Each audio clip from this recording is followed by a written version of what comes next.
Hi everybody, it's Julie, and this week I've been playing around with the 'Tis the Season stamps and matching dies. This is an Essentials by Ellen exclusive. We released the stamps last fall for the holidays, and then we got the matching dies ready to go this year, and it's really a fun set to play around with, and I've had so many ideas for it and finally had a chance to make some of those a reality. I prepped my paper surface with an Embossing Magic pouch. You could also use the powder tool. I wanted to do that to eliminate any electric static cling or any moisture that might be on the surface of the paper, so that when I add my embossing powder, it will only stick to the images that were stamped with the Versamark ink. So I'm using watercolor paper and licorice black cardstock. It's a card shop by Basil. Preheated my heat gun for about 30 seconds and then went ahead and embossed all those sweaters. I wasn't sure what I was going to do with this first card, except that I wanted to have multiples of everything depending on which direction I went with my designs. So I just went ahead and embossed them all at once. And then I like to use one of those Swiffer cloths to buff off the dark cardstock and get rid of any remaining powder residue that's sitting there on the surface of my dark cardstock. So I'm going to watercolor the sweater image that I embossed in white here on the watercolor paper, and I'm using the Kudetake Gansai Tambi watercolors. I have a palette that I made just by slipping a piece of white cardstock into an Avery Elle storage sleeve, and this was a cool idea I'd seen my friend May Park do, and I just thought it was brilliant to use that as a palette for painting. And I'm just kind of dabbing off some of the residual watercolor that's sitting on the surface of the embossed tree there on the sweater. And then I made a tag using one of the corner chompers that has the angle cut, but it was too wide. And this is really fun lawn fawn patterned paper. So I just made it a little skinnier and redid the corner there to look like a shipping tag. I love using that corner chomper for that. And then I punched a hole in it because I decided I was going to add an eyelet. I don't know, people don't seem to use eyelets that much anymore, but I still love them and use them all the time. So I say long live eyelets. I added a little bit of twine because for me a tag without some twine at the top, it doesn't look like a real tag, a bona fide tag to me. So I went ahead and 3D mounted that to the front of a white wood grain card base, and I die cut the sweater out after they were all dry. I went ahead and die cut those out, and then I mounted that sentiment a little bit wonky on there because I thought it was fun to have it instead of having it perfectly straight on.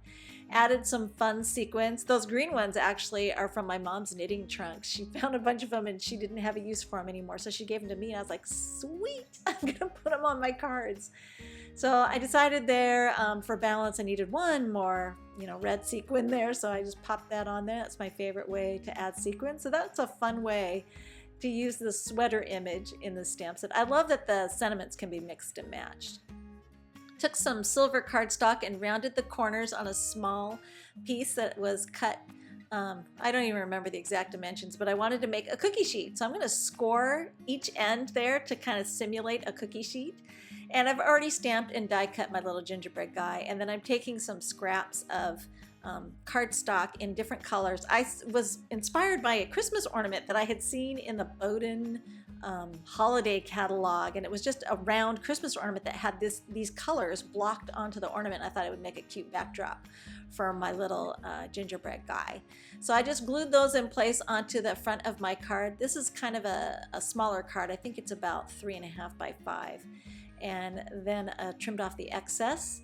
And then I'm just going to go ahead and 3D mount the cookie sheet to the card front. I turned up the edges there, as you can see, and then I've got my little ginger guy on there. And then I was looking at it and thinking, it just looks kind of plain. It needs something. So I decided to grab some Be Creative tape and super skinny strips and mounted it over the seams there to just where the different colors are joined.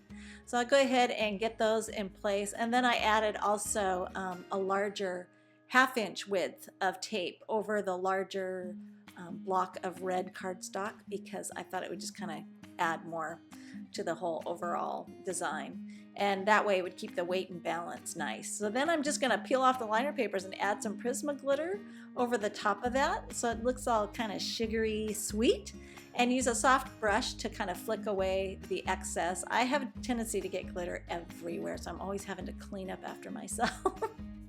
And then I took some red, Christmas red stickles to highlight his little bow tie, which I had colored previously with a marker, so I'd have a base color underneath that. I think that card turned out so cute. I love it. The next idea I was playing around with was taking Santa and stamping him on a small panel of white cardstock. This is just Nina Solar White, and I used the Memento Ladybug Red. I wanted a nice bright red, happy red. And then I'm gonna black emboss. Well, I'm actually stamping with black VersaFine ink, and then I'm gonna clear emboss it. That's my preferred way of doing black embossing instead of using black embossing powder, because that way I don't end up with black specks everywhere. So I stamped VersaFine right over the top with the hose to the 3rd degree from this set called Santa's Flight, and it's a nice solid image, so I went over there the top of that really nicely. And then I'm just going to highlight Santa's hat and his sunglasses with a little bit more intense red using a Copic marker, which works well over the Memento ink because it doesn't make the Memento ink bleed out. Then I took some more of those really fun Lawn Fawn pattern papers and just picked colors that I thought would go well with what I was doing here and cut them in graduatingly smaller sizes to fit underneath this panel. And then I wrapped it with some black baker's twine, and I didn't firmly mount it all the way to the card front because I like to curl up the edges for a little bit of dimension. And then I added, of course, some sequins, and you've seen me do that many times before, and a little bit of silver stickles on his pom-pom. Now, I had more designs that I did, but unfortunately it's been a crazy week and my camera wasn't always on, but I have still shots over at my blog. So thanks for watching.